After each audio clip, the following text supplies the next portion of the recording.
बात करेंगे aerial density की, है ना।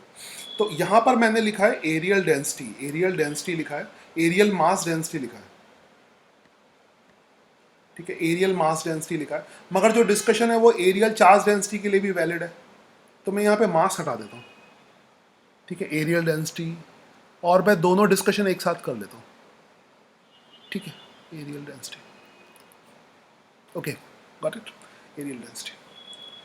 नाउ एरिया की बात आती है तो हमें जो एरिया का जो सबसे पहला फॉर्मूला आई थिंक तुम्हें याद होगा, एरिया इज इक्वल टू, वो होता है लेंथ इनटू ब्रेथ, है ना। एरिया लेंथ इनटू ब्रेथ किसका होता है? रेक्टेंगल का। समझ आई बात? एरिया का जो फॉर्मूला होता है रेक्टेंगल का, सॉरी रेक्टेंगल के एरिया का जो फॉर्मूला होता है वो लेंथ इनटू ब्रेथ होता है, ठीक है। अब अगर तुमसे पूछा जाए ये फॉर्मूला आया कैसे, लेंथ इनटू ब्रेथ कैसे आया, हम कैसे मान लें कि रेक्टेंगल का एरिया लेंथ इनटू ब्रेथ होता है, तो शायद ही तुम में से कोई आंसर दे पाए, ठीक है। बचपन में सिखाते हैं कि छोटे छोटे स्क्वायर बन बन के ऐसे हाँ बताओ, हाँ बताओ बताओ। Let's talk about area then areal density. तो एरिया हमें पहले रेक्टेंगुलर कोऑर्डिनेट के फॉर्म में किसी भी सेक्शन का एरिया निकालना है, ठीक है। तो हम जैसे कोई भी किसी भी पोर्शन को ले लेते हैं, जैसे कोई भी किसी भी इरेगुलर शेप का एरिया, ठीक है, तो उसका एरिया का भी बेसिक रिजल्ट यही होगा। फिर हम रेक्टेंगल का एग्जांपल लेके निकालेंगे। तो किसी भी शेप का एरिया है, किसी भी शेप का, ठीक है, तो कैलकुलस क्या कहती है कि कैसे इसका एरिया निकालना है। कैलकुलस हमारी कहती है, आई विल कलर इट, ये हो गया, ये किसी भी शेप का एरिया हो गया। और कैलकुलस इसका एरिया कैसे निकालती है? कैलकुलस कहती है कि अगर तुम्हें रेक्टेंगुलर कोऑर्डिनेट के फॉर्म में एरिया निकालना है, देखो पोलर कोऑर्डिनेट के फॉर्म में भी होता है, वो हम बात अभी नहीं करेंगे। तो इसके इसमें एक डिफरेंशियल एलिमेंट ले लो, छोटा सा पोर्शन ले लो, जो तुम बता रहे थे ऐसे ऐसे कर लो। तो वो क्या कहता है कि एक बहुत dx ले लो और ये dy ले लो, ठीक है, बहुत डिफरेंशियल पोर्शन ले लो, ठीक है। जब इसको मल्टीप्लाई करोगे तो ये पूरा सेक्शन आ जाएगा, वही चीज, वही बेसिक है ना, ये पूरा एरिया आ जाएगा। मल्टीप्लाई क्यों कर रहे हैं? ऑब्वियसली मल्टीप्लाई करोगे तभी तो एरिया आएगा, 1 इंटू 2 तभी तो 4 होगा, तभी उतने स्क्वायर बॉक्सेस मिलेंगे ना, बॉक्सेस करोगे ना, बॉक्सेस करोगे ना, dx into D Y, dx into D Y. तो वो एरिया का बेसिक उसमें एकदम एलिमेंट्री कंसेप्ट है, जो स्टार्टिंग में जाओगे तो वही मल्टीप्लाई करना पड़ता है, ठीक है। तो एरिया की जो बेसिक चीज़ है वो आ गई। तो एरिया की जो क्वांटिटी है वो 2 डायमेंशन को कवर करती है ना। एरिया की क्वांटिटी है वो हमेशा 2 डायमेंशन को कवर करती है। और मल्टीप्लाई क्यों करते हो तुम समझ करो। जैसे अगर तुम इसको भी समझ सकते हो, अगर तुम एक छोटा सा एलिमेंटल सेक्शन लेते थे, इसके लिए भी लॉजिक दे सकते हो, ठीक है। तो हम ऐसे चलते थे, है ना, ऐसे चलते थे। और अगर ऐसे भी सेक्शन लोगे तो ऐसे भी चलोगे, दो तरफ चलोगे, तो इधर भी चलोगे इधर भी चलोगे, तो दोनों रीजन कवर होंगे। तो दोनों अगर रीजन कवर होंगे तो एरिया कवर होगा, ठीक है। दोनों अगर पूरा, तो एरियल पोर्शन कवर होता है। खैर, एरिया का जो बेसिक फॉर्मूला है रेक्टेंगुलर कोऑर्डिनेट के फॉर्म में, basic formula that is D A is equal to, और वैसे भी एरिया का कोई इनहेरेंट फॉर्मूला नहीं, एरिया का मतलब ही यही है, ठीक है। हमने हमने एरिया को ऐसे बनाया है, ठीक है। एरिया को इंटर, तो area D A is equal to क्या है, D Y into D X, D X into D Y. तो यहाँ पे दो डिफरेंशियल आ जाते हैं, डी एक्स भी आ जाता है और डी वाई भी आ जाता है। My writing D X and D Y, ठीक है। तो ये this is the formula for area, ये किसी भी एरिया के फॉर्मूला हो गए। समझ आई बात? अब इससे हम area is equal to length into breadth निकालें। रेक्टेंगल का एरिया किसी का भी निकल सकता है, किसी का भी निकल सकता है, मगर क्योंकि इसमें डबल इंटीग्रेशन यूज होगा इसलिए तुम्हें सिलेबस में नहीं निकालना है। मगर डबल इंटीग्रेशन की एक फीलिंग तुम्हें दे देता हूँ, ठीक है, शायद किसी एडवांस के क्वेश्चन में यूज हो जाए, एडवांस के क्वेश्चन में यूज हो सकती है, मगर फीलिंग देने के लिए बहुत सिंपल करता हूँ। अब अगर इसकी सपोज करो ये लेंथ एल के बराबर है,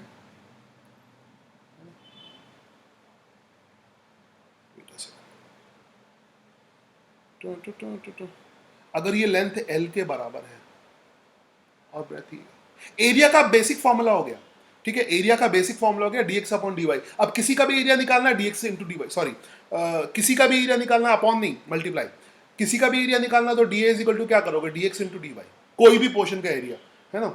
अगर रेक्टेंगुलर कोऑर्डिनेट के फॉर्म में निकालना तो एरिया हमेशा dx इंटू dy होगा, एरिया dx इंटू dy होगा, ठीक है। अब अगर रेक्टेंगल का एरिया निकालना है तो उसका फॉर्मूला क्या होता है, a is equal to area that is double integration, पहली बार ये सिंबल तुमने यूज किया होगा, दिस इज डबल इंटीग्रेशन, दो इंटीग्रेशन सिंबल लगाते हैं, ठीक है, double integration dx into dy। और पहली बार शायद पूरे यूट्यूब पे नेट पे सर्च कर लेना, किसी टीचर ने 11th-12th क्लास के बच्चों को बताया होगा इस तरह की चीज़, मगर है बहुत इंटरेस्टिंग इसलिए मैं बता रहा हूँ, तो मैं हमेशा इनोवेटिव काम करता हूँ। a इज इक्वल टू क्या होगा, इंटीग्रेशन ऑफ dx और dy, ठीक है। अब इसको सॉल्व करने का तरीका क्या होता है, अच्छा यहाँ पे लिमिट भी दो लगाते हैं, समझना बिल्कुल मतलब मुश्किल नहीं है, बहुत आसान है ना, क्योंकि ऑब्वियसली दो बार है तो दो बार लिमिट लगाएंगे, 0 से l, 0 से ब्रेथ, समझ आई बात। भाई लेंथ में 0 से l तक इंटीग्रेट करते हैं, ब्रेथ में 0 से b तक इंटीग्रेट करते हैं, ये खाली समझो, इस पे तुम्हें कोई क्वेश्चन नहीं करना है, खाली फीलिंग लेने के लिए कि एरिया का फॉर्मूला आता कैसे है ना, या मेच्योर लेवल पे किस तरह से आता है, और सारे एरिया के फॉर्मूले इसी तरह से आते हैं, तुम किसी भी एरिया का फॉर्मूला इससे निकाल सकते हो, ऐसे निकाल सकते हो, ठीक है, कोई भी एरिया, इवन सर्कल का एरिया, मगर उसमें पोलर कोऑर्डिनेट यूज करने पड़ेंगे। सो दिस विल बी, यहाँ पे इसको इंटीग्रेट करने का जो तरीका होता है, जब dx का इंटीग्रेशन x आ जाएगा, फिर पूरे का फिर dy का y आ जाएगा। हाँ, अब सुनते जाओ, यहाँ पे जैसे इंटीग्रेट जो करते हैं, सुनने पे ध्यान दो, ये पहली बार सुन रहे हो तो अपना दिमाग अभी थोड़ा सा कम लगाओ, और इसको तुम्हें चेक भी नहीं करना है, सवाल भी नहीं करना है, तो समझना है। इसमें छोटा सा रूल होता है, बहुत डिफिकल्ट रूल नहीं होता, एडवांस की चीज़ें बहुत, मतलब तुम्हें बेसिक आता है तो एडवांस इतना डिफिकल्ट नहीं है। इसमें जब x के रिस्पेक्ट में इंटीग्रेट करते हैं तो y को कांस्टेंट लेते हैं, और y के रिस्पेक्ट में इंटीग्रेट करते हैं तो x को कांस्टेंट लेते हैं, और वो कोई बहुत बड़ी चीज़ नहीं है ना, वो सिंपल चीज़ है कि अगर तुम x एक्सिस के अलॉन्ग चलोगे, कोऑर्डिनेट में अगर x एक्सिस के अलॉन्ग चलोगे तो y कांस्टेंट होता है, y एक्सिस के अलॉन्ग चलोगे तो x कांस्टेंट होता है, तो सिंपल सा रूल है, ठीक है। तो x को इंटीग्रेट करेंगे तो y कांस्टेंट होगा, y को इंटीग्रेट करेंगे तो x कांस्टेंट होगा, बस, ठीक है। तो एरिया का जो फॉर्मूला आ जाएगा सिंपल, ठीक है, y मतलब पहले x के रिस्पेक्ट में करें, पहले वाले को कर ले, दूसरे वाले को कांस्टेंट की तरह ट्रीट करें, तो कांस्टेंट को हम बाहर रखते हैं, तो y को कांस्टेंट ट्रीट कर रहे हैं तो उसको बाहर रख दें इंटीग्रेशन के, तो अभी ये कांस्टेंट की तरह बिहेव कर रहा है, समझना मुश्किल नहीं है, 0 से बाई ये पूरे को कांस्टेंट की तरह ट्रीट कर रहा है, तो कांस्टेंट को हम इंटीग्रेट नहीं करते, बाहर कर देते हैं, ठीक है। अब इसको इंटीग्रेट करेंगे, x को इंटीग्रेट करेंगे, सो ये हो गया 0 से l dx, ठीक है। जब x को इंटीग्रेट कर रहे हैं तो ये पूरा कांस्टेंट हो गया, ये पूरा कांस्टेंट हो गया, ये पूरा कांस्टेंट, इसको कांस्टेंट की तरह ट्रीट करोगे, ठीक है, कांस्टेंट की तरह ट्रीट करोगे, सो ये एरिया, ठीक है, यहाँ पे ये पूरा कांस्टेंट हो जाएगा, तो इसका इंटीग्रेशन लेंथ हो जाएगा, फिर एल को कांस्टेंट ट्रीट करोगे, इसका इंटीग्रेशन मतलब अलग अलग इंटीग्रेशन होगा, इसको कांस्टेंट, जब y को इंटीग्रेट करोगे तो ये कांस्टेंट हो जाएगा, आई थिंक समझ गए होगे, तो यहाँ से ब्रेथ आ जाएगा इनटू लेंथ आ जाएगा, ठीक है। तो ये फॉर्मूला है एरिया को निकालने का, तो एरिया का बेसिक फॉर्मूला क्या हो गया, dx इंटू dy, ठीक है। तो ये खाली समझने के लिए है, क्योंकि डबल इंटीग्रेशन तुम्हारे सिलेबस में नहीं है तो इसको यूज़ नहीं करना है, ठीक है, ये खाली फीलिंग लाने के लिए। खैर, कभी बाय द वे कोई एडवांस में एक आध क्वेश्चन आ जाए तो वो देख सकते हैं, आ जाते हैं कभी कभी, खाली बेसिक के ऊपर। ओके, सो हमने एरिया डीए की बात कर ली, एरिया ऐसे होगा।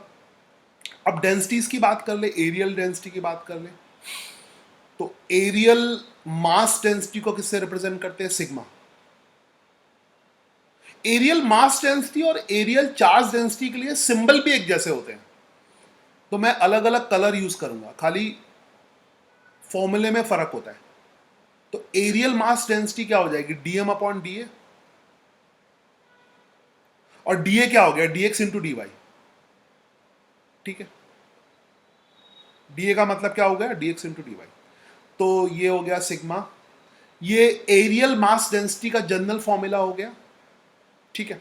एरियल मास डेंसिटी का जनरल फॉर्मूला हो गया। अच्छा, कभी कभी इस तरह से मतलब जो तुम्हारी क्लास में ट्रेंड है वो डबल इंटीग्रल को सिंगल इंटीग्रल में कन्वर्ट करने का ट्रेंड है, कि एरिया पूरे एरिया को इंटीग्रेट करते हैं, मतलब लेंथ के टर्म में ब्रेक ना करके पूरे एरिया को इंटीग्रेट करते हैं। तो वो एक तरह से एक डायरेक्ट स्टेप हो गया, वो मतलब डबल इंटीग्रल को सिंगल इंटीग्रल में कन्वर्ट कर लिया, वो भी कर सकते हो, वो ही करते हो ऑब्वियसली, क्योंकि डबल इंटीग्रल तो सिलेबस में नहीं है ना।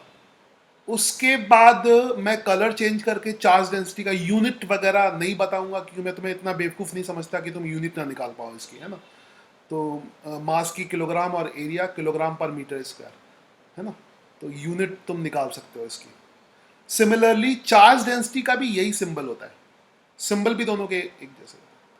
तो ये हो जाएगा D Q upon D A, D Q upon D A, ठीक है, D Q upon D A. तो sigma is equal to D Q upon D A, ठीक है। यहां पे कूलाम पर मीटर स्क्वायर हो गया, ओके। नाउ अब ये तो सब तरह की डेंसिटी, मतलब वेरिएबल डेंसिटी के लिए फॉर्मूला है। फिर वही अगर कांस्टेंट डेंसिटी हो, कांस्टेंट चार्ज डेंसिटी हो, तो किसी एक के लिए कर लो, बात वही हो जाएगी। कांस्टेंट चार्ज डेंसिटी हो, कांस्टेंट मास डेंसिटी हो, तो दोनों का एक जैसा होगा। मैं चार्ज डेंसिटी के लिए करता हूँ, तो हम अगर सिग्मा कांस्टेंट हो, सिग्मा कांस्टेंट हो, सिग्मा इज कांस्टेंट, सो क्या हो जाएगा, सिग्मा अगर कांस्टेंट हो तो D Q is equal to sigma D A, sigma D A, ठीक है। इसको इंटीग्रेट कर देंगे तो इंटीग्रेशन में सिग्मा बाहर आ जाएगा। तो वैसे तो ये integration of DX D Y है, मगर एरिया को सीधे भी इंटीग्रेट कर सकते हैं ना ऐसे, तो तुम्हारी क्लास में ऐसे सिंगल इंटीग्रल में कन्वर्ट करके करते हैं। तो टोटल चार्ज कितना आ जाएगा, टोटल चार्ज अगर क्यू है, Q is equal to sigma है, सिग्मा इंटू ए, ठीक है। तो एक फॉर्मूला और बन गया, मैं कलर चेंज करके लिखता हूँ, नहीं तो सब मिक्सअप हो जाएगा। So this will be sigma is equal to q upon a, sigma is equal to q upon a। मगर ये फॉर्मूला कब लगाओगे, जब सिग्मा कांस्टेंट हो, है ना। 99% केस में सिग्मा कांस्टेंट होता है, 99% केस में, ठीक है। तो इसमें नीट वालों को सिर्फ यही फॉर्मूला याद रखना है। ये भी दिमाग में रख लेना कि शायद एक आध क्वेश्चन दे दे कभी, कि नीट का भरोसा नहीं, कब इजी कर दे कब डिफिकल्ट कर दे, ठीक है। सो ये टॉपिक कवर हो गया, एरियल मास डेंसिटी और चार्ज डेंसिटी दोनों का खत्म हो गया। चलो अब हम स्टॉप।